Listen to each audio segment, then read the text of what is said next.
Deep in Peru's sacred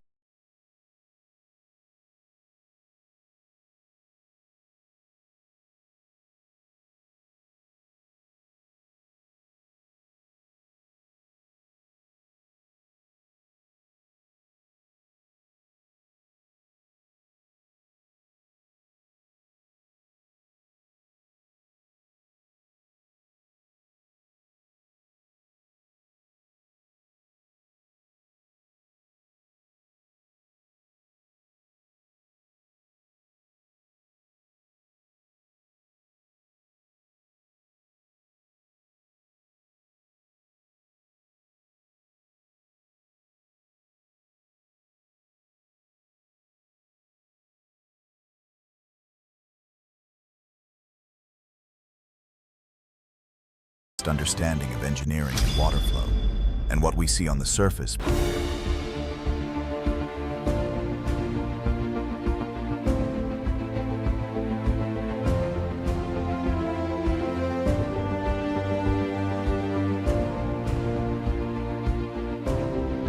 may only be part of the story.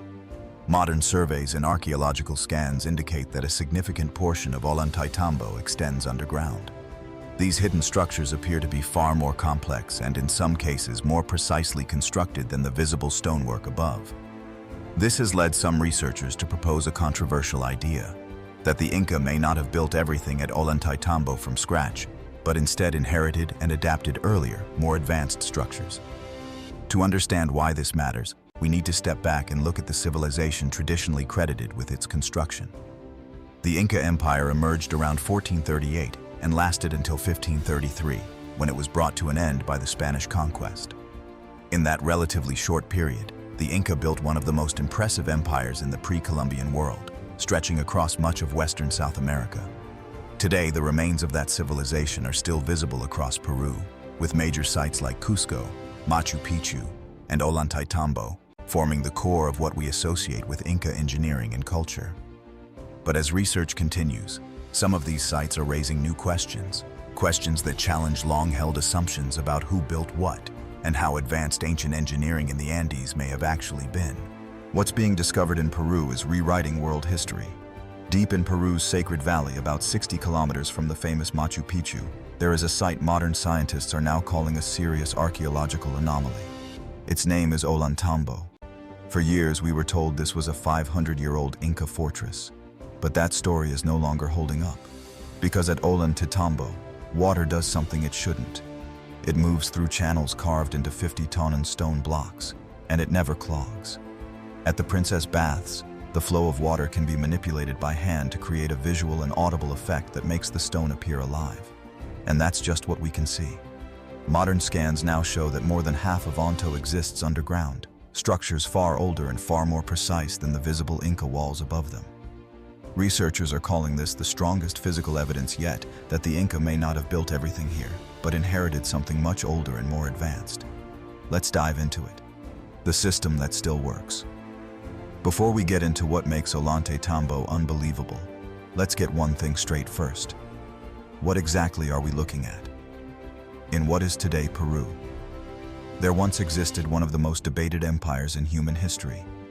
The Inca Empire rose around 1438 music and collapsed less than a century later in 1533 after the arrival of the Spanish. What remains of that empire today is mainly concentrated in three major sites, all in Peru. Cusco, the political and religious capital. Machu Picchu, the hidden mountain city, and Ollantaytambo, built deep inside the Sacred Valley. For a long time, Machu Picchu took all the attention. But modern research is slowly shifting that focus, because when experts, music, look closely, Ollantaytambo appears far more complex than it first seems. Because it is music not just standing there as a ruin, every part of it is still working. When it rains, water does not damage the site. It doesn't pull. It doesn't cut into the stone. It doesn't weaken the foundations. Instead, water moves exactly where it is supposed to go, through channels carved into massive stones, along terraces, into drains hidden inside the walls. 500 years later, the system still behaves as if someone is maintaining it. Also, this is not a single structure. It is a music-complete complex. Agricultural terraces, residential areas, defensive walls, temples, including the Temple of the Sun at the top. And running through all of it is a carefully planned water system. According to conventional history, all of this was built using simple tools. That explanation sounds reasonable until you slow down and actually look. Look at how water moves without eroding anything. Look at stones weighing tens of tons fitted without mortar. Look at a system that continues to function during earthquakes. At that point, the story feels incomplete. And before we examine every detail of how this works, we need to look at the very first time this system was tested under real pressure. Not by time, but by an invading army that believed stone walls were no match for steel and horses. The 1537 battle. It was the year 1537. By this time, the Spanish had already entered the heart of the Inca world. Cusco had fallen. The empire was wounded, but it was not finished. Manco Inca, once installed by the Spaniards as a puppet ruler, had rebelled and pulled his forces back into the Sacred Valley. The Spanish followed. They were led by Hernando Pizarro, brother of Francisco Pizarro. They came with steel swords, armor, firearms, and most importantly, cavalry. Horses had already proven terrifying in earlier battles. Speed, shock, and fear were their greatest weapons. The goal was simple: crush the resistance at Ollantaytambo. But the Incas were not planning a normal defense. Here is the critical point. Manco Inca did not rely only on walls or numbers. He turned the entire site itself into a weapon. As the Spanish cavalry approached the wide plain below the fortress, everything seemed quiet. Then, at the right moment, the Incas acted. Water that had been carefully controlled for centuries was suddenly redirected. Rivers and channels feeding the town were opened in coordination. The plain transformed. Dry ground became deep mud. Water rose to the bellies of the horses. Heavy armor sank. Movement slowed, then stopped. The Spanish cavalry, music their greatest advantage, became useless. From above, the Incas had the high ground. Warriors lined the steep terraces and walls. Stones, slingshots, and arrows rained down on trapped soldiers below. The terrain, the height, and the water all worked together. The Spanish could not advance. They could not retreat quickly. And then came the message. Manco Inca appeared riding a captured Spanish horse holding a Spanish lance. It was not just a military act.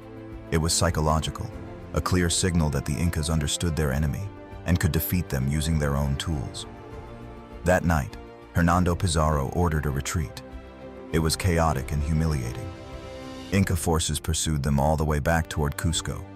This victory secured Ollantaytambo and became one of the most striking examples of Inca tactical intelligence.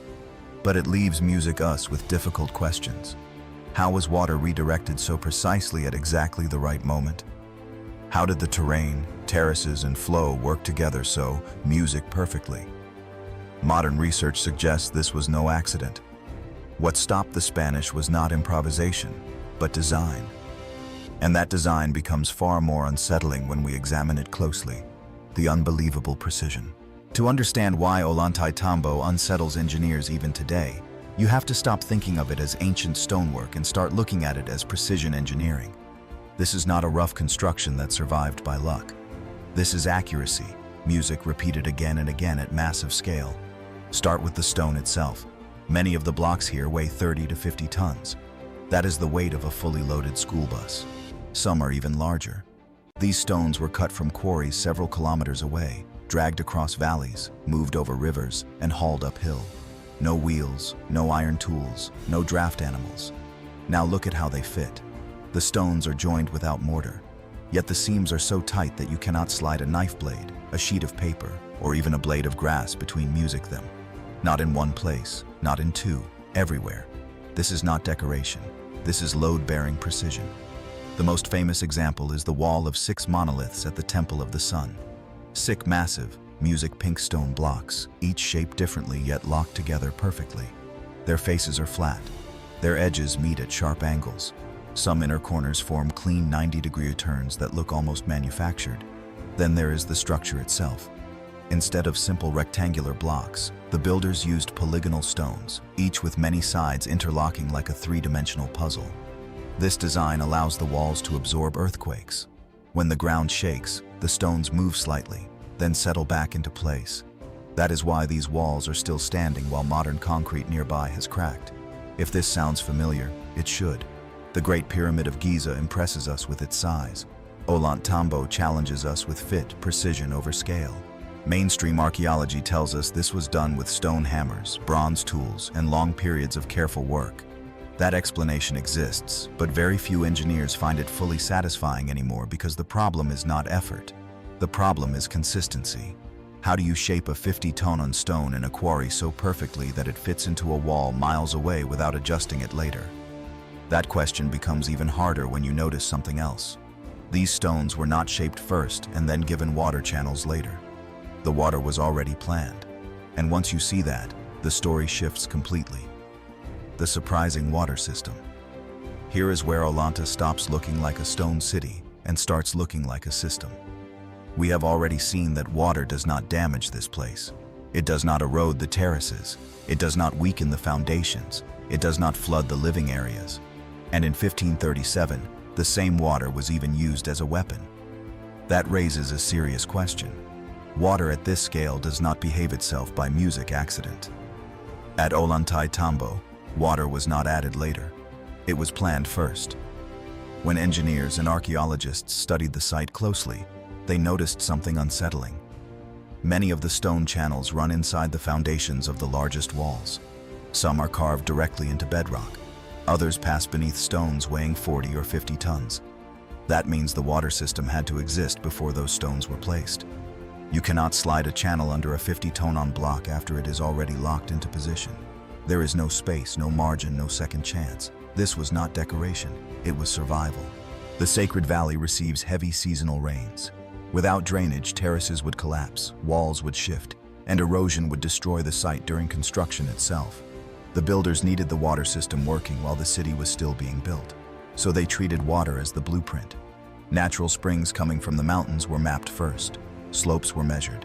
Gradients were controlled so carefully that water flows smoothly without cutting into the stone. In some music places, the slope changes by just a few millimeters over long distances. Yet the flow never stops and never rushes. That level of control requires planning years in advance. Take a look at the fountains and baths at Ollantaytambo. They sit exactly where water arrives naturally, not forced there. Residential blocks were placed along these channels, not the other way around. Even plazas and ceremonial spaces follow the path of water. The city grew around the flow. What makes this more unsettling is that many channels are carved directly into volcanic bedrock. They are permanent guides, not temporary trenches. Once carved, everything else had to align perfectly with them. This suggests something else. The builders already knew where the water would go long before the walls rose, long before the terraces were stacked, long before the temple stood. They were not reacting to problems, they were preventing them. Modern studies show that the system controls speed, pressure, and distribution. Water slows where erosion would be dangerous. It accelerates where cleaning or drainage is needed. Nothing is random. And yet, this is still only the visible part. Because beneath the music terraces, beneath the walls, and beneath the streets, there is more. A layer of engineering you cannot see at first glance, and that is where the story becomes even harder to explain the hidden engineering. If you only look at Ollantaytambo from the surface, you are missing most of the story. What makes this place survive is not what rises above the ground, it is what lies beneath it. Modern surveys suggest that more than half of the construction, music effort went underground. Not symbolically, literally. The visible walls and terraces sit on top of a carefully layered system designed to control water, pressure, and movement in one of the most unstable environments on Earth. This is the Andes. Heavy rainfall, steep slopes, frequent earthquakes. Yet the site looks almost untouched even after 5 centuries. That is not because it avoided stress. It is because it was built to absorb it. Below the stone streets and plazas runs a network of encased channels guiding water from mountain sources through the site without exposing it to erosion or contamination. These channels are protected by massive stone slabs locked into place with the same precision seen above ground. And the surprising part, the more we go deeper, the system becomes even more deliberate. Engineers using ground-penetrating radar have identified a 2-level drainage structure beneath the site. The upper layer handles surface runoff using gravel, sand, and stone waste to quickly move rainwater away from buildings. Music. Below that is something more surprising. A deeper network cut into natural fractures in old quarry paths channels groundwater safely into central drainage zones. This prevents water pressure from building up behind the massive walls which would normally cause shifting or collapse. This is pressure management. The foundations themselves are engineered to survive earthquakes. Layers of sand, gravel, and stone act like a cushion. When the ground moves, the structure above flexes slightly, then settles back. Instead of cracking, it adapts. The terraces are no different. They are not just steps carved into a slope. Each one is anchored deep into the mountainside, filled with carefully layered material that drains water efficiently and locks the structure in place. Landslides music should be common here. They are not. In some areas, the builders went even further. Precision walls and channels were carved directly into living volcanic bedrock using the mountain itself as part of the structure. The stone was not placed on the land. It became part of it. Now step back and look at everything together. Precision stone fitting. Water systems were planned first. Subsurface drainage and seismic engineering. A site that still functions after centuries of rain and earthquakes. And now the most uncomfortable part. New studies show that the oldest, deepest layers are also the most advanced. The upper sections are simpler, less precise, more improvised. That pattern points in one direction, not improvement over time, but inheritance. Which brings us to the evidence that challenges the entire timeline. The pre-Inca evidence. For a long time, people standing in front of Machu Picchu or Ollantaytambo shared the same quiet thought. This doesn't feel like something that's only 500 years old. That idea was easy to dismiss. A feeling is not evidence. But what's emerging now is no longer just speculation or internet theories. Researchers, archaeologists, and engineers are finding physical, measurable clues in the stone itself that make the so-called inheritance theory more convincing than ever. The theory is simple but uncomfortable. The Inca did not build everything from scratch. They inherited parts of these sites from an earlier culture and built around them. And the evidence is not hidden in legends. It is visible in the walls. When you study Ollantaytambo closely, the structure reads like a timeline carved in stone. The lowest layers, the parts touching bedrock, are the most precise. Massive granite and andesite blocks fitted so tightly that light cannot pass through the joints. Move upward and the work changes. Music. Stones become smaller. The joints loosen. The cuts are still skilled but no longer flawless. In some places, rough stones are pushed into gaps with clay, as if someone were trying to stabilize something already, music ancient. Now here's the problem. We are always told that technology is supposed to improve over time, not decline.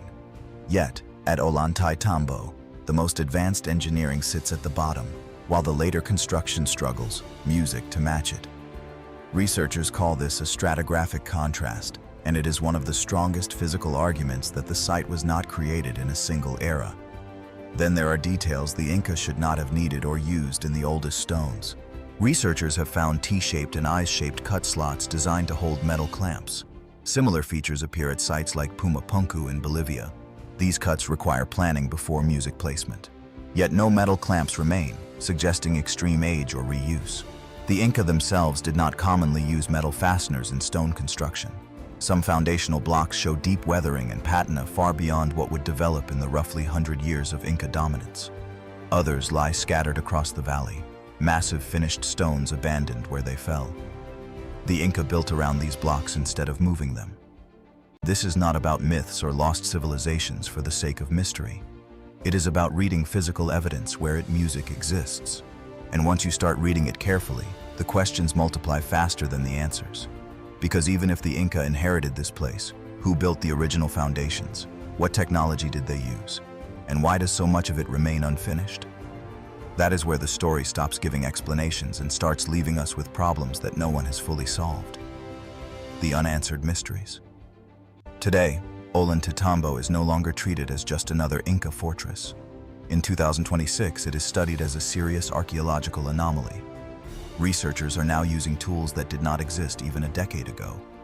High-resolution 3D laser scanning, LiDAR mapping, petrographic stone analysis, ground-penetrating radar, and AI-based construction simulations. Not to prove a theory, but to understand a problem. Because here is the thing. Ollantaytambo is not mysterious only because of its water system or stone precision. There are multiple unresolved questions, and none of them have widely accepted answers. Start with the surfaces. Certain granite faces show a glassy sheen polished to near mirror smoothness. Under microscopic analysis, these surfaces lack clear tool marks. Some researchers describe this as vitrification, a stone altered by intense heat. That should not be possible with bronze chisels or stone hammers. Next are the cuts. Deep, perfectly shaped T-slots and internal recesses appear in the oldest layers. These look like keystone or clamp cuts, features also found at Pumapunku. Yet no metal clamps remain. Were they removed? Did they corrode, or were these cuts meant for something else entirely? Then comes sound. Recent studies in archaeoacoustics suggest parts of Ollantaytambo were designed to amplify and project sound across the valley. Three-walled structures appear positioned for resonance. Semicircular terraces may focus music on specific frequencies. Was this a ritual communication? Something practical we no longer understand. And beneath everything, more unknowns. LiDAR scans are revealing hidden foundations beneath the modern town. Older, deeper structures that predate visible Inca construction. Some petrographic studies now suggest certain stones may have been exposed to weather for over 1,000 years before the Inca Empire even began. That brings us back to the central problem. If the Incas inherited this place, who built the original foundations? What knowledge did they have? And why does their work appear more advanced than what came after? So, what do you think this site really represents? Let us know your thoughts in the comments below. If you like this video, ensure you give it a thumbs up. Also consider subscribing to the channel if you haven't already, because we will be uploading more crazy stories like this one in the coming weeks. Until then, see you.